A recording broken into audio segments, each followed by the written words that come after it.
Walking through London. It's tier 4, so obviously it's very, very quiet.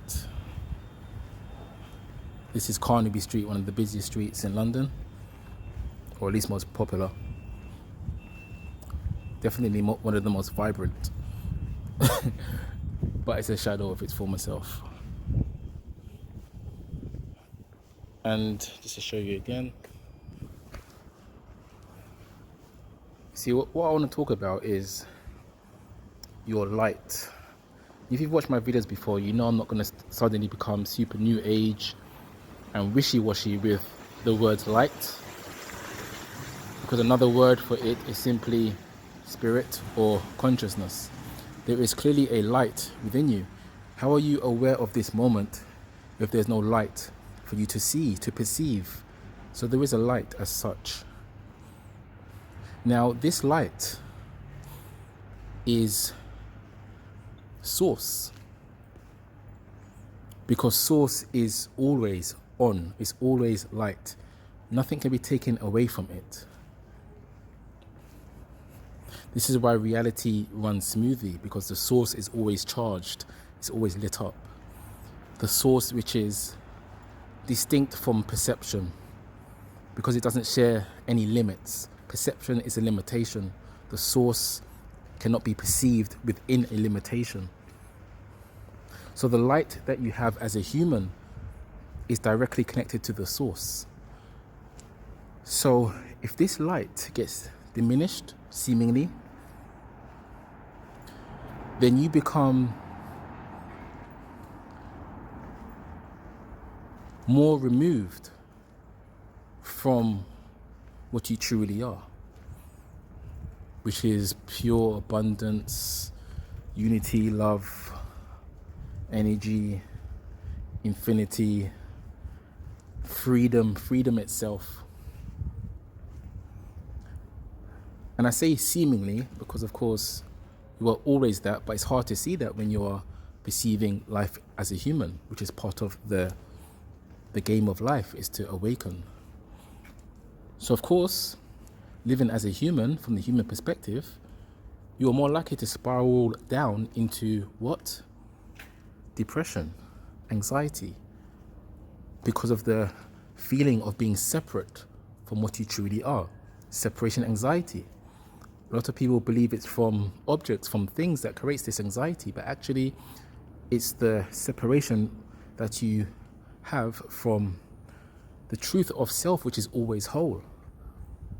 That's where the anxiety comes from. That's where the depression comes from. It's not seeing in the moment that you are wholeness itself, because wholeness cannot be depressed. It cannot be diminished. It cannot lose anything. Why? Because it's not a thing itself. That's how free it is. Just as I cannot take a part of the space and pull it in my pocket. How could I do that? It's not a thing. It's not an object. It has no form, such as the source of all forms is formless. Hence it pervades all forms. A form itself cannot pervade everything because it's limited by definition. It has a dimension. It's a form.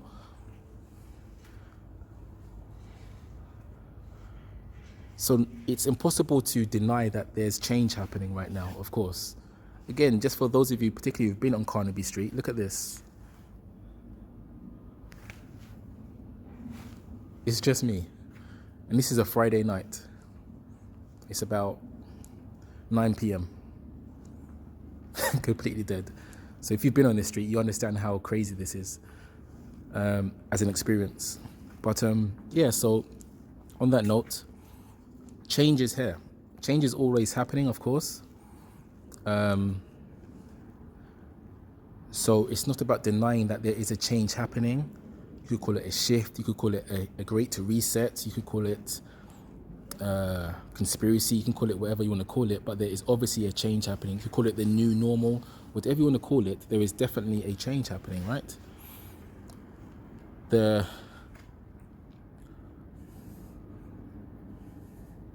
discipline I want to help you think about, is what do you want to be after the change has settled, after the smoke has cleared? What do you want to be? Do you want to be a shell of your former self? Or do you want to be who you always are? Or even better?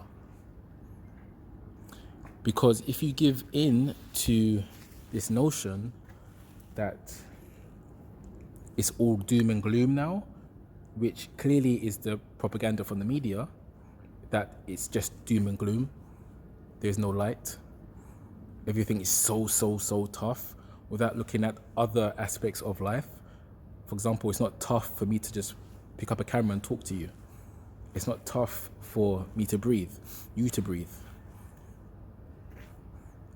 There's many things I could talk about, of course, but what I'm trying to say is the larger perspective is always of freedom, because the largest perspective is, of course, the source of all. So when the dust settles, who do you want to be? Do you want to be a shell of your former self? Do you want to allow this lockdown experience to lock down you? And you know what I mean when I say you. Hear how I say that. Hear the vibration. You. Know what people think of you. Know what you think of you. You, what you actually are. You. Do you want that to be diminished? Of course you do not. So never, I don't like to say never, but try not to forget that throughout all life, the goal of the spiritual seeker, the Advaitin, the Buddhist, everyone who understands that the non-dual reality is the truth, essentially, that underlies all things. The practice is to understand that you are always that changeless, my friend, that changeless, non-form source of all changing moments of form. You are always that. So whether there's a lockdown or not, you are always that. Don't wait for a lockdown to put your spiritual prowess to the test. Live this, breathe this. So when things like this come about, it won't be as big as a challenge for you. As to be honest, it isn't for me. Within my being, I know what I am. Do you know what you are? Watch more of my videos. Enroll in my course. But I'm serious about that. But obviously, have many videos for free as well. But anyway. Yeah, are you understanding? Are you hearing me?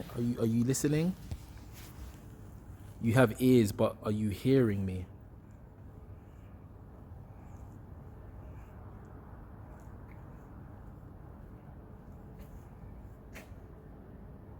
When the dust settles, do you want to be changed in the sense that you now fear people? Because the thing is, one of the problems that people are going to have who are living through this lockdown with fear, which I don't blame them because it's being put forward as something to fear, something that is literally life or death situation. The thing is, the rhetoric that, if you stay home, you save lives, that rhetoric is completely true. And if you're familiar with my videos, you know I don't say the word truth lightly. It's literally always true. It's truth. That if you stay home, if we stay home, we save lives. Why? Because it simply reduces risk in general, not just from viruses, from road accidents, from punch-ups at the pub, from accidentally pushing somebody into the road because you stumbled and then you get hit by a bus. Risk is literally going to be reduced. So the issue here, the problem here really is that because that rhetoric is completely true, it can now be used always as a excuse to stop you from living. So all of this, yeah, it's true, stay home to save lives. Yeah, it's true. But now where is the barrier? Where is the line? From where you can actually say, no, I need to live as well, not just in my house. Because somebody can now always say to you, why are you going outside? Stay home, save lives. Then you might think, oh no, but there's a virus now. One, there's always a virus. Two, the rhetoric is so strong that this is about saving lives. So then at what point do we say, okay, we don't care about saving lives anymore? Because that's what's going to essentially happen. All of a sudden, we're going to have to say, oh no, we don't care about lives as much anymore. Go out and do your own thing. Or it's going to be the opposite. Oh yeah, you all agree? Because of course the government are giving the world these propaganda statements that, you know, this is so serious that you have to stay home to save lives. It's more important than living. You know, because so many people are agreeing with it, they're being warmed up to the notion that, yeah, staying home, reducing my light is the way forwards. Yeah, reducing my light, yes. That's what this training is about. It's not a conspiracy to say that we have all been trained, if we went to public school, to school in general, from when we were toddlers. It's training. School is training. It's not like God said you have to learn this, this, and this in a school system. No, it's a group of people choosing that you learn this, this, and this. Training. Training our perception, training us to never question authority, because you don't speak back to your teachers. They know what's right, even though they're essentially mainly saying, giving you the answers that they've been told are the answers. Of course, in things like maths, it's not really a debate, but you understand what I'm saying, I'm sure, because I respect your intelligence. Then we go to work, of course, 9-to-5 job. We were trained to believe that that is sensible because we've been trained to do the 9-to-5 thing from school. Different hours, but 6 hours is still a lot. Some schools even longer. Now, we've been trained to perceive playtime as a luxury. We've been trained to perceive fun as a luxury by having 15 minutes, half an hour, an hour to have that fun, even as toddlers. Some of the most free beings on the planet, toddlers, even have a play time.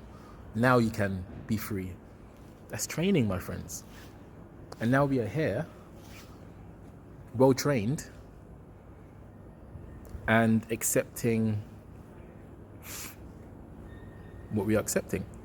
I'm not saying anybody's wrong or right. It's not about that at all. If you believe I'm saying that, you're missing the point, with all love and respect. This is not about right or wrong. It's just about, what do you personally, who do you want to be? What are you going to allow life to look like for you? Because perspective is always free, for one, and it's always necessary to fine-tune and not something to overlook. You always have perspective. You don't have to always listen to what I say, what he says, what she says, what they say. No, you have perspective, which is literally the whole point of duality, is for perspective, because everything is a perspective within the one source. We perceive the same world, we perceive the same universe, because the observer of the universe that pervades everybody's mind, that the mind cannot see, is the same observer. But because it perceives through different forms, different minds, like my mind, your mind, the perspective is different, which is amazing, right? Different perspectives. But what's happening is we've been trained to have one perspective. Time moves like this. Life is about more work, less fun. You have a time to Be free at the weekend. It's normal to see your work colleagues more than your own family or loved ones, like relationship loved ones, your own kids. It's normal, yeah, work more. Wow.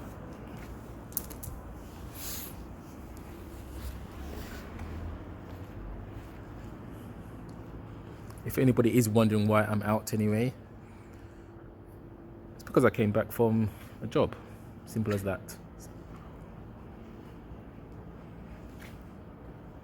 And as you can see, there's nobody here.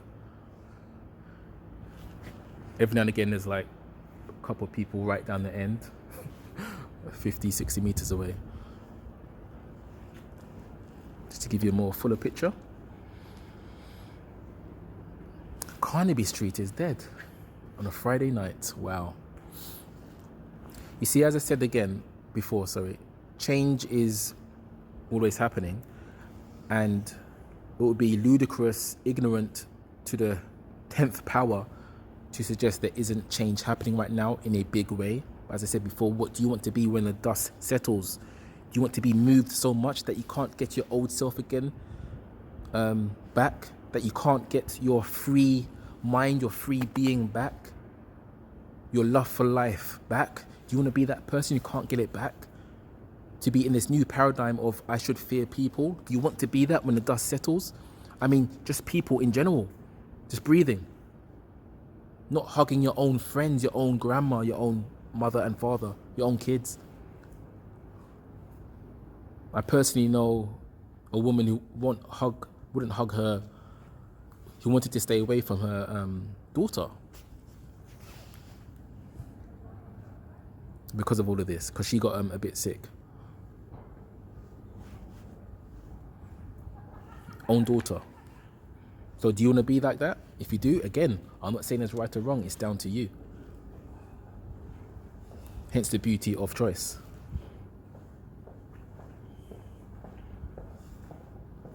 But again, the change is here.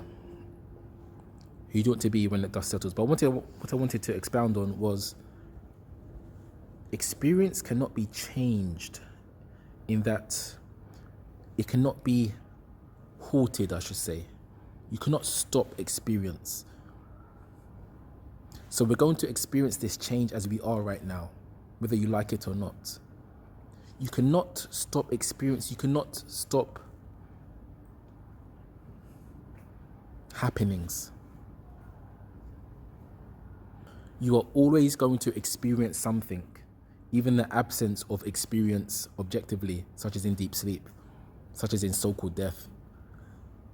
But that's free, because you have no mind to be aware that you are not experiencing as a human anymore, so you won't feel any pain. But anyway, so you're always going to experience. Even the experience of trying to stop an experience is an experience. So again, try not to see a shock right now with all of this, because experience is always going to happen. But again, who do you want to be throughout experiences? This is a massive lesson, a massive spiritual lesson. Do you see? Now you always have the perfect opportunity, but now it's kind of forced upon you to really dig deep and find that stillness within the storm. To become the sky that is at the background of the thunder. It's time for you to be the love that allows all experiences to happen without any judgment, but itself is never touched.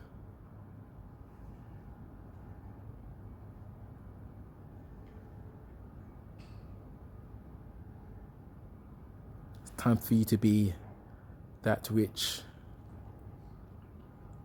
time even exists within. Even time cannot get to the background of it, and the background of it is that which perceives it, and it's you. My friends, as you know, I could talk for a long time about this. I love truth. I love you. Yeah, I wanted to stop and give you that message because I haven't given any messages directly about lockdowns and stuff. I think I did maybe one video.